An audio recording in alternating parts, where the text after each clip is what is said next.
A popular activity in Madison for both tourists and locals is the Historic Madison Incorporated Architectural Walking Tour. A favorite stop are these 6 buildings. Locals say these are early kit houses predating the more well-known Sears kit homes. All 6 share an identical basic structure. If you were the proud owner of number 222, how could you find out more about your house and the people who lived here? In today's workshop, we will be uncovering the history of 222 West 2nd Street. First stop, the Jefferson County Recorder of Deeds. My name is Austin Sims. I'm the Executive Director of the Madison Main Street Program. This is the first part of, we plan to have 4 parts of a workshop series to just inform the public and our Main Street supporters about the local resources, not just within organizations, but local resources that people have here to connect you with the local design and history of your building or downtown Madison, historic Madison. So I will introduce our first speaker, and that is Molly O'Connor. Molly O'Connor is the Jefferson County Recorder of Deeds. Molly, if we could give her a warm round of applause and welcome her. Thank you. You just bought Spence's house, didn't you? Yes. Okay. I thought the name's familiar. Now I've got a whole room to bore. Okay. Thank you all for coming. I don't do this often, so bear with me. And thank you, Happy, for having all this to do. Yeah, I've been at the recorder's office probably way too long, but it is something that I very much enjoy. And so Happy had asked me to research a property here, 222 West 2nd Street. And our records start in 1811, and they come to the present. We do have the various, from the books to the microfilm to the imaging now.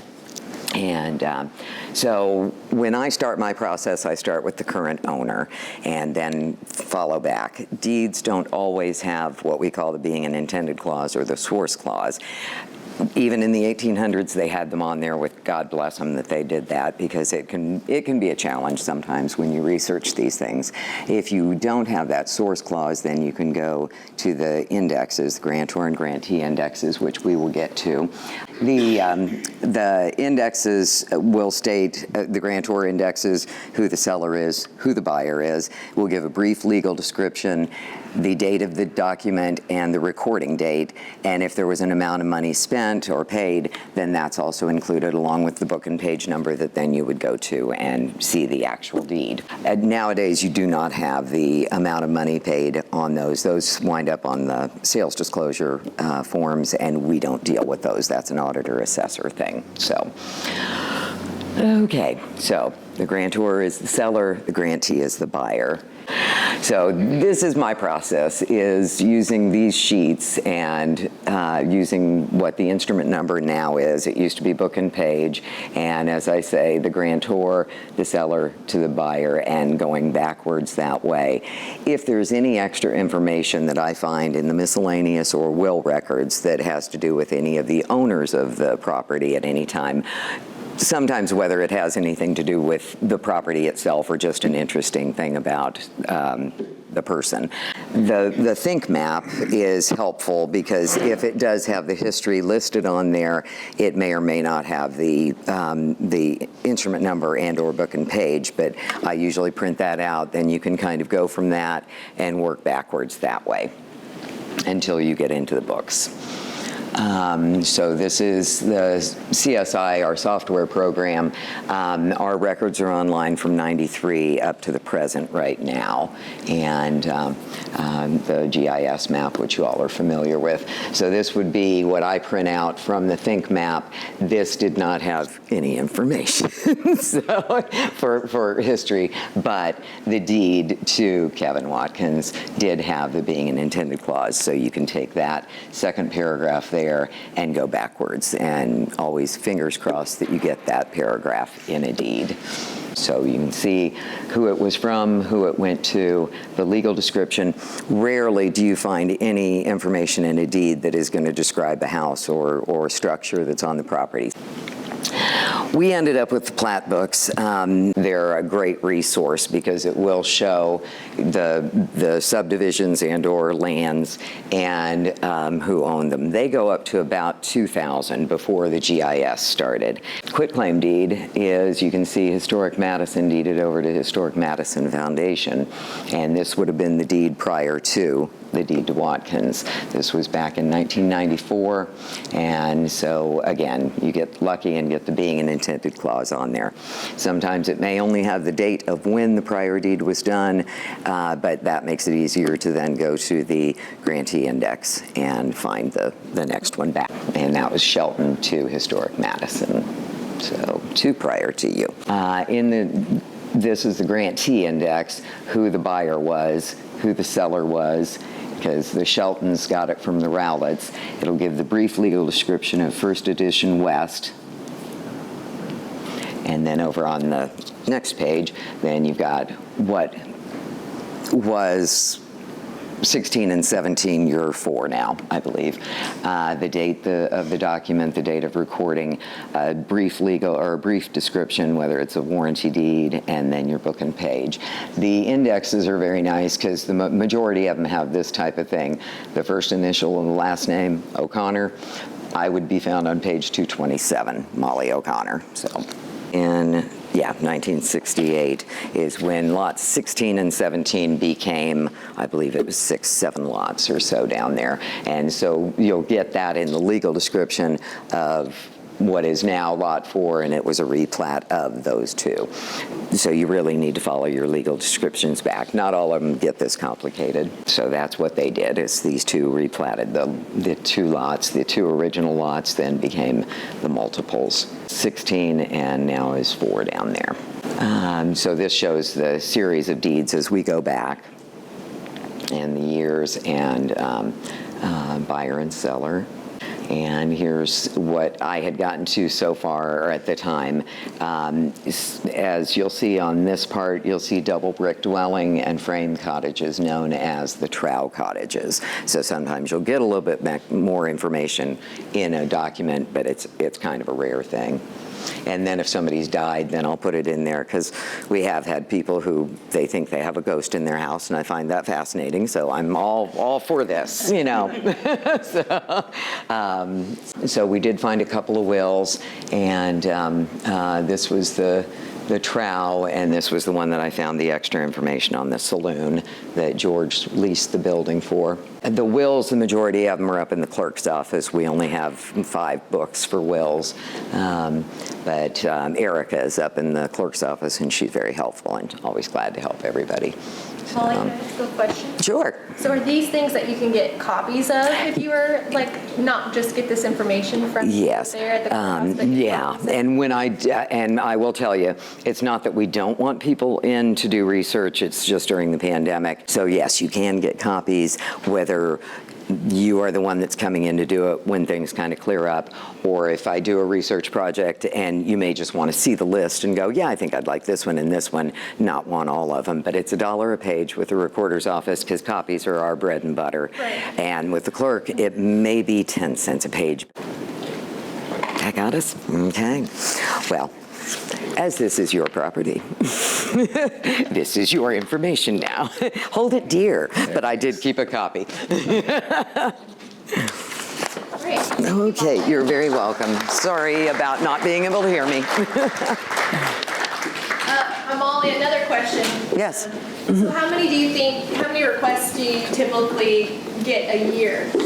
I wouldn't be surprised if it's maybe 20, 25, you know. Sometimes there's a lull, but then sometimes it's like somebody puts out the bat light and, you know, everybody goes, Molly. Wow. Okay. I don't mind. Our next speaker is Camille Fife. Welcome, Camille. I'm sure everyone in this room probably knows Camille. So, Camille. I think we're mic'd. All right, well, I normally, the first thing when somebody comes in to talk to me, I say, go see Molly. Because having that chain of title is critical to doing any kind of research on your building. And she does such a wonderful job. I can't wait to see what's going to happen when you retire, darling. Okay, so when was your building built? Now, that may not be something that's immediately obvious, but sometimes it is. And if you know that kind of rough area, the rough time period that when you think your building was built, then that helps you, because maps and other kinds of things show the structures as they change over time. And this is kind of critical. So you can see some of the things in some of our early maps, but some are not available.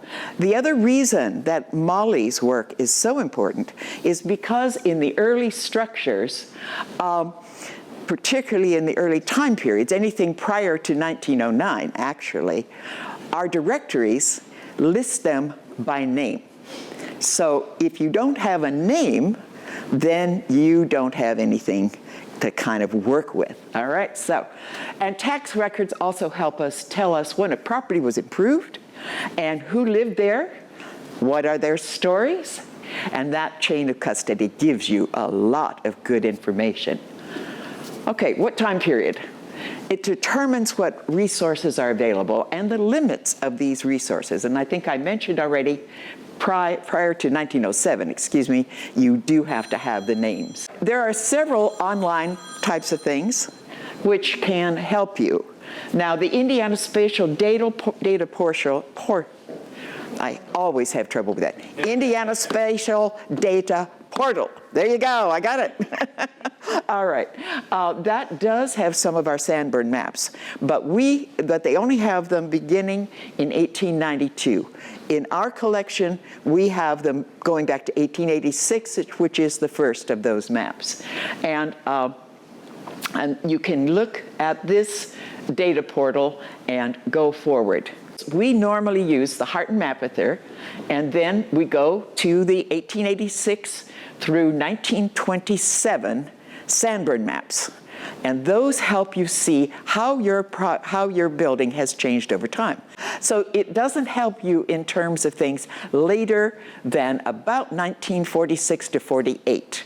And that is because the Sanborn Map Company, which provided insurance maps, that's what they were doing, they used to give little stickies, and they would update them. And so we have a 1927 map which has been updated to that 1946 period.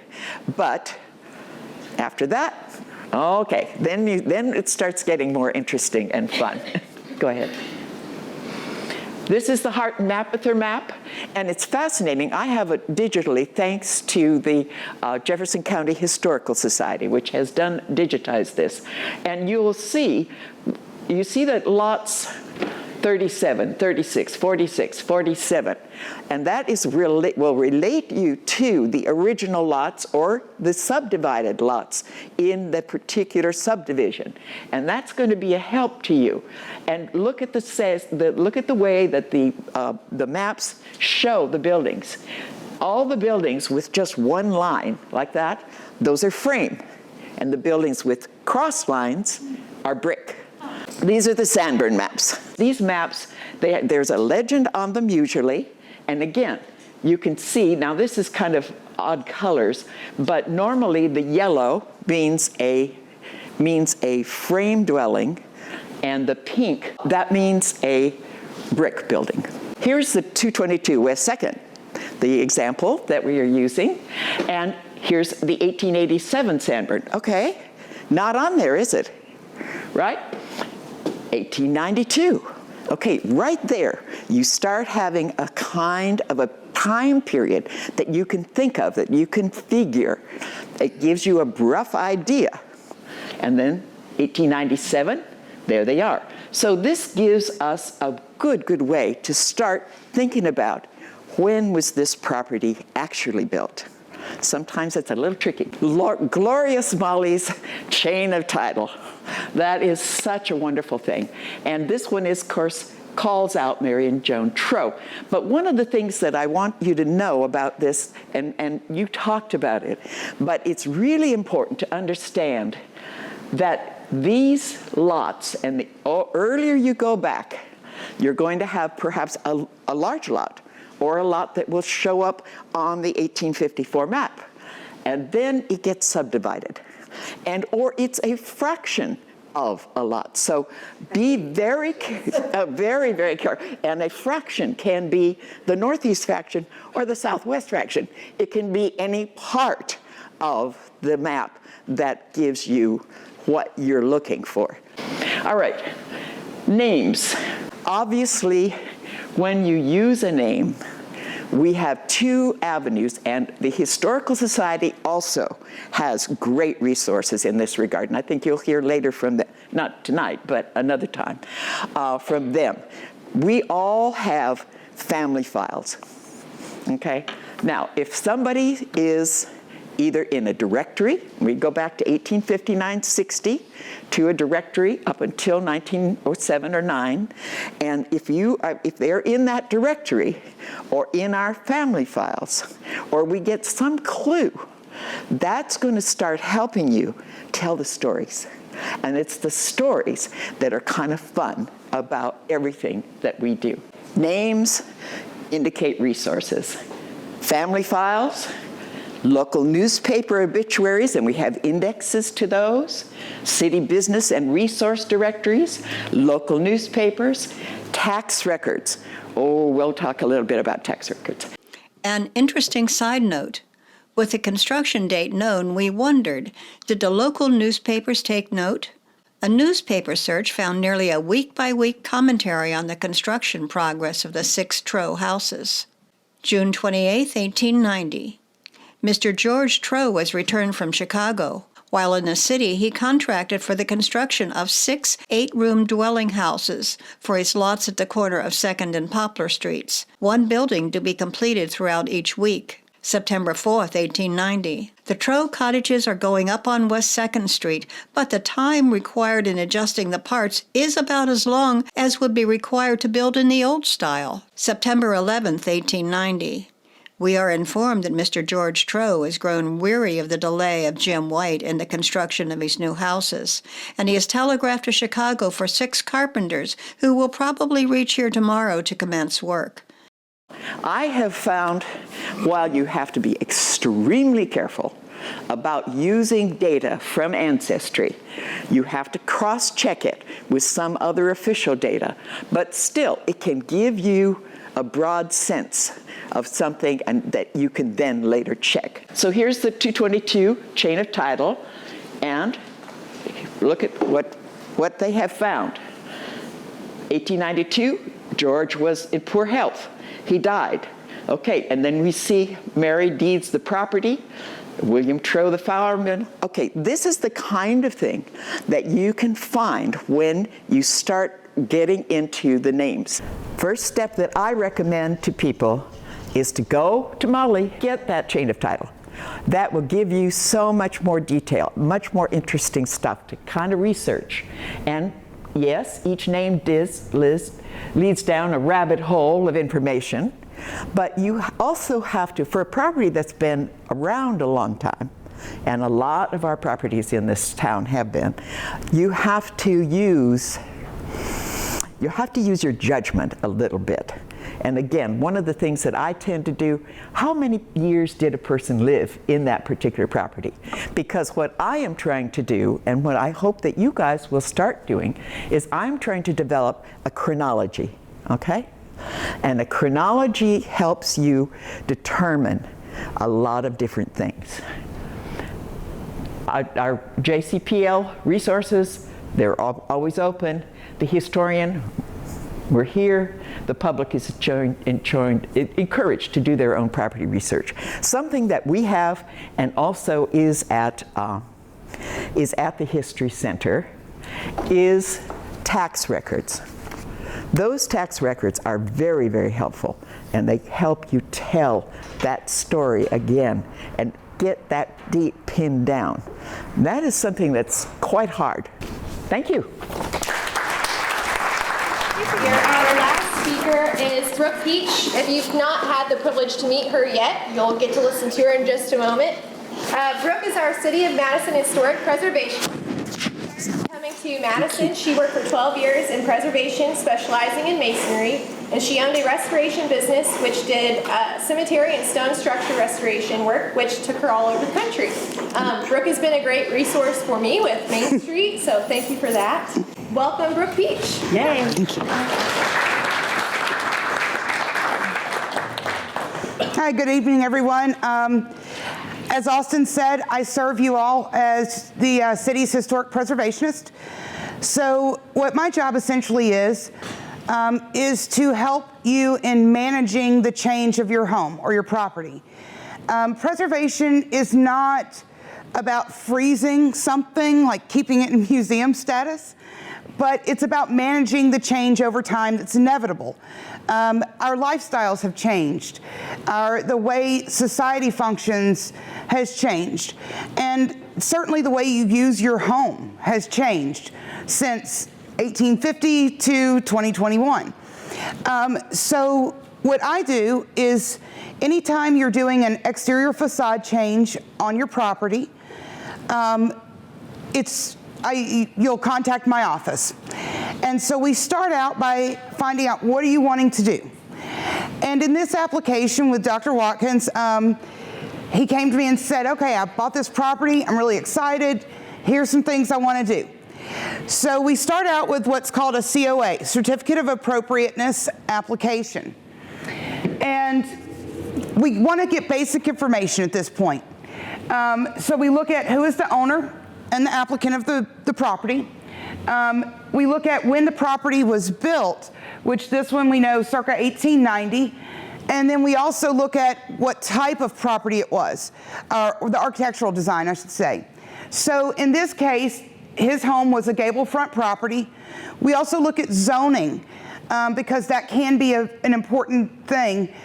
Zoning obviously can regulate the usages of that property, because sometimes, homes can get turned into businesses, or vice versa. What used to be a business may be turned into a residential area, residential property. So the next thing we do is we look at, what is the request? What are you wanting to do? And in this case, we wanted to add a second-story addition, adding some windows, removing a rear chimney for that addition at the back of the house, adding a garage in the rear of the property. And at the bottom, you see what's called a staff approval. So on our website, we have a table that explains the difference between what I can approve in office, which takes usually 24 to 48 hours, and what has to go before the Historic District Board of Review. So in this case, I was able to approve removing the asbestos siding and replace it with the original clapboard siding. We have some fabulous pictures that I'll show you of that process. So go ahead to the next slide. So first we start out, what does the home look like now? So this was a picture of the home right after Dr. Watkins purchased it. And you can see that it had the asbestos siding. And it didn't really, it lacks a lot of the fun architectural detail that you would normally see on an older home, because that siding, we'll find out, was covering a lot of really cool stuff. If you notice, the front porch has that brick checkerboard lattice design to it. That was actually added in the 1950s. A lot of homes around Madison, there was apparently a really great salesman that was able to get these additions to porches to kind of spruce it up and modernize it to the 1940s, 50s aesthetic. So you'll see that obviously that was very present here. And when we look at things like this, Dr. Watkins' goal was that he wanted to bring the house back to its original 1890 appearance. So this was one of the goals, is to remove that addition that was put on the porch. Okay. So the history of the house, I have to say I was very lucky with this applicant. He had done some research at a time. I also do try to do some limited research. We don't get too in-depth unless it's warranted for that property. But for this house, you can see that we did a little bit. that it was constructed in 1890. It was actually one of the earliest documented mail-order homes built in the U.S. So that's a really important thing that we would need to know whenever the historic board members are looking at weighing their decision on whether or not these changes are appropriate to the home. The home was not an Aladdin. It was not a Sears catalog home or anything like that. To my knowledge, I think I'm still unsure on which company, but we can use these as an important resource to say this was an example of a kit home, basically, or a catalog home. So you can see these are more pictures that we had taken to show that the home had the entrance on the side of the porch instead of the front. And the reason why this was important is that we wanted to change the porch to have a front entrance, which it would have had traditionally in its earlier period. So this was a picture showing that, again, the front steps going up. And these pictures kind of show the porch that he was proposing. These are inspiration photos. And when you're submitting an application to the Historic District Board of Review, the more information, the more inspiration photos, pictures, drawings that you can provide is more helpful to the board members when they're weighing out their decision. Like I said, the board is looking to say, is that appropriate to that home? So the more information you can provide is the best. These pictures, again, are showing the setting, because that's another important thing we need to look at. It's not just about the single home, but it's about the neighborhood. Are the changes you're proposing compatible with your neighborhood? And this picture, I love this because it shows the second-story proposed addition on the rear. Again, this is a very, very helpful thing for the historic board members to be able to visualize what it is that the applicant is wanting to do. So in this one, you can see the second-story addition here on the rear, and then the French doors with an entrance on the side with the two windows to the right. Floor plans.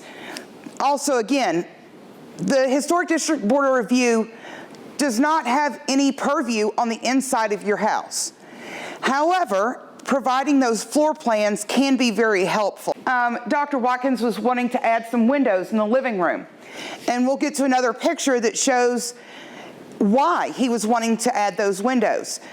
And again, we do not have any purview on the inside of your home, but with you providing this rationale to say, well, this is why I'm wanting to do this, it really does help the board members or me, if I'm doing a staff review, to determine, is this an appropriate change? So these are the pictures I was talking about. So Dr. Watkins showed me these, and he said, okay, well, the catalog home originally would have had something similar to this in the living room. And we have these windows that you can see are not the typical windows in a home that would be taller or that are centered in the wall. These are going to be higher. So it makes sense now, once we see this picture, why we wanted those windows that are taller, they're up higher. I love this picture, guys. It shows, the picture on the right shows after the asbestos siding was removed. Look at all that beautiful architectural detail on the original wood siding of this home. So it's really fun to uncover. It's like unwrapping a Christmas gift. All right, so if you're wanting help with your house or business or whatever property you own, and you're wanting to make some changes, definitely I would be your person of contact. And the way I look at it is that we have a 98 to 99% approval rate with the Historic District Board of Review. And I like to tell people, within reason, we can accomplish almost any goal you want for your property. It may take a little compromise at times, or it may take some, talking about it and assistance with design. But usually we can accomplish your goals.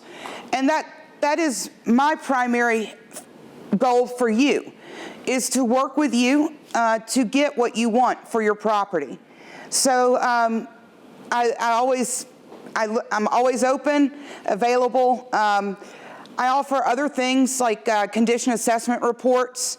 So if you are looking at a property or you're looking at your home and you notice maybe some cracks in your brick or something, and you say, gosh, what is that? Or what do I need to do to fix that? I do offer, and it's free to you. I work for you. I'll come out to the home and I'll do a physical conditions assessment report. I go from top to bottom, look at everything from roofing to windows to siding to brickwork, all of that, and do an assessment, and I give that to you to go forward with. I do have access to the Sanborn maps. I also have access to our National Historic Landmark District Survey. So each property in the historic district has an information sheet. It tells you basic information about construction date, the architectural style of your home, the historic function, what the building materials are, things like that. So it can be really helpful to you. And definitely, if you want to know more information, you can give me a call, I'll pull it up, and I can usually email that out to you within a few minutes. So my contact information is here, and I look forward to working with any of you in the future. So thank you for your time.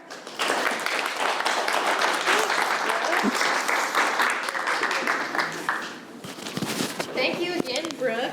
I think everyone and anyone who has been in Brooke's position has always been really helpful, but it's great to have her be right down the street from my office now, and I can ask her any questions I want to. And so many things being out of our control, it's really great to have a local resource like Brooke and Molly and Camille to go to kind of work your way around whatever you're trying to accomplish.